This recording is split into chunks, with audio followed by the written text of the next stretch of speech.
Welcome back to Your Mic. My name is Freddy Cruz, founder of Speak Podcasting. You can reach out to me at Freddy with a Y at speakpodcasting.com. And this episode is all about the anatomy of a dead podcast. And that's because podcasts, they don't die all of a sudden. They sort of just wither away. That's what we call it in the industry, pod fade. It begins with, oh, well, I don't have time to record this one episode for next week, and it's already Friday afternoon, and I'm ready for the weekend. And so then one episode is missed. But then one becomes two. And here we are at the end of October at the time of the recording of this particular episode. So we're coming up on November. And so before you know it, Thanksgiving arrives, and then the holiday parties, and then Christmas, and then New Year's Eve, and then before you know it, 2 months has gone by. And, well, then your desire to podcast has just faded away because it's no longer important. It's, well, I had stuff to do, or things got busy, or, well, I'll just wait until next year. And so the purpose of me talking about how a podcast, no matter where you are in your journey, is if you've already made great strides up until this point of the year, if you are inside your first year of podcasting, maybe you hit that first 1,000 downloads, that critical first benchmark. You hit 1,000 downloads in less than 3 months, and your retention is just through the roof. Like all of your episodes, let's say you have 10. Okay, 10 episodes, and out of those 10, 9 out of those 10 have a retention of greater than 75%, or maybe they all have a retention of greater than 90%. And that's amazing. Maybe you are 40 episodes deep and it's year number 2, and things just kind of got out of hand. And things like that happen. A few episodes ago, I talked about how I missed a recording because I was poopy pants and tired. Things happen. Also, it depends on how important your podcast journey is and how important it is to your business's brand, or if you're a C-suite level executive, how important it is to your marketing department. If you are an executive of a nonprofit, how important it is to your nonprofit's mission. And so it begs the question of what it is you can do throughout this season as we are coming up on the last 2 months of 2025, what it is you can do to ensure that you can sustain, that you can keep going.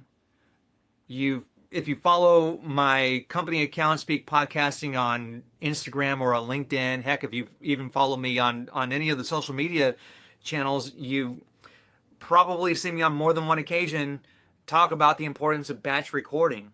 And really, it's just a matter of making room for 90 minutes or just a couple hours, maybe even 3 hours. Some of our clients choose to record 3 hours at a time, once every month or twice a month. The Rose records upwards of 3, sometimes even 4 times a month for their show. Dr. Sturm and her show, Beauty Unveiled, we meet about once a month, and we record 4 episodes. I think on one occasion, we may have knocked out 5 or 6 videos in less than 2 hours for her show. So this is entirely possible. And I'll paraphrase something that one of our other clients, Carolyn Cromines with the Cromines Law Firm, her show is Quit Getting Screwed, and it's for contractors. It's a construction law podcast. And when she recorded her 200th episode, she said something to the effect of, if it's important, you'll do it, and if not, you won't. And so if it's important to you, but you just don't know how to make it happen, well, that's how. You just will your way into recording those episodes. Maybe it means you miss a party. Maybe it means you miss the LSU game. I have family at LSU, so it's kind of top of mind. But maybe you miss the Texans game. Maybe you missed the basketball game. Whatever it is that you like to do for fun, well, if your podcast is important to you and time is of the essence, we talk about being time starved a lot in my business with our clients. And if you're starved for time, then choices have got to be made. Everything is a trade-off. And so batch recording is the one way, the best way, a surefire way for you to not fade out as we head into the final months of 2025. And so again, if it's important to you, you'll batch out that time, 90 minutes, maybe even 2 hours. 3 hours, I understand, can be a bit much. We do have clients that do 3 hours.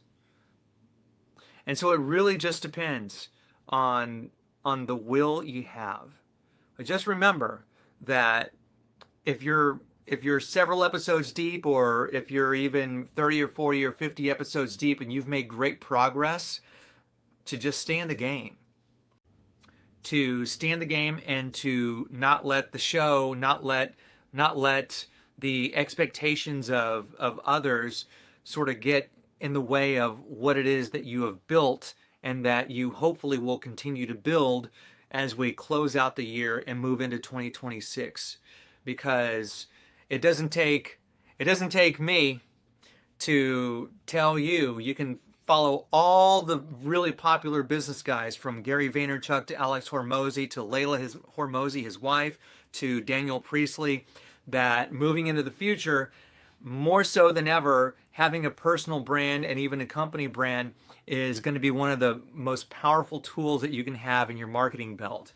And podcasting is definitely the way to have that content waterfall, where it begins with the long form content and going down to your short form videos and your static images and your graphics and your quote tweet style posts, to having your email newsletters be centered around your content calendar and your podcast cadence.